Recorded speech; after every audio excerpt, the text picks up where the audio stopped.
Jeho vláda nielenže premenila ZSSR, ale on, ako osobnosť, dokázal zmeniť celý svet. V tomto videu vám ukážem 5 zaujímavostí o sovietskom vodcovi, ktoré ste možno o ňom nevedeli.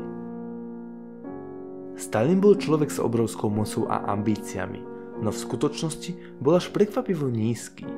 Stalin podľa oficiálnych správ meral iba 162 cm a treba dodať, že to bol extrémne rozpačitý človek, čo sa týkalo jeho vzhľadu. Stalin trval na tom, aby bol na fotografiách vždy vyretušovaný. Malo to aj svoj dôvod.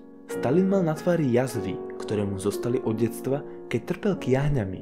Niektorí umelci dokonca tvrdili, že im hrozil smrťou, ak by ho nakreslili tak, ako v skutočnosti vyzeral.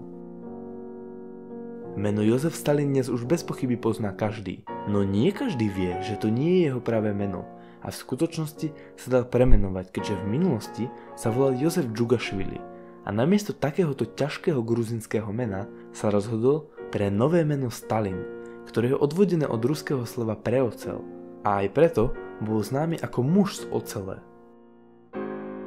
Stalin bol aj otcom 4 detí, ale treba dodať, že titul otca roku by si určite nezaslúžil, ak svojim deťom mal pomerne chladný vzťah.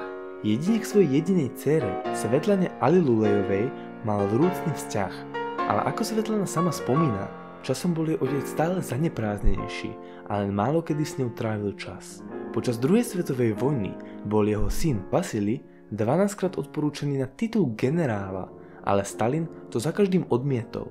No aj napriek tomu sa nakoniec Vasilij Stalin, ktorý slúžil ako vojenský pilot, stal najmladším generálom sovietskej armády. No keď bol jeho ďalší syn, Jakov, zajatý nacistami, Hitler nechal poslať list priamo Stalinovi, v ktorom ho požiadal o výkupné, ale Stalin to bez váhania odmietol a tak jeho syn Jakov nakoniec zomrel v nacistickom väzení. Ako som už na začiatku videa spomínal, Stalin bol veľmi háklivý na svoj vzhľad, no okrem jaziev mal aj iné problémy, ako napríklad aterosklerózu, čo je dlhodobý proces, pri ktorom dochádza k tuhnutiu cievnej steny a zužovanie jej priesvitu.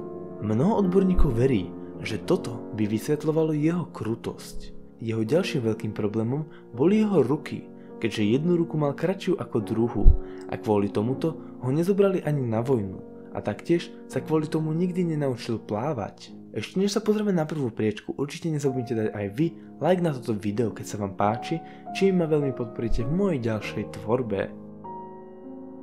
Asi tým najväčším prekvapením pre veľa ľudí bude to, že Stalin odmietal piť vodku. No pozor, nebol to žiadny abstinent, priam naopak. Stalin bol až posadnutý vínom, vinárstvom a vlastne všetkým, čo sa točilo okolo vína. A najradšej mal práve to gruzinské víno, ktoré si doprial skoro každý deň.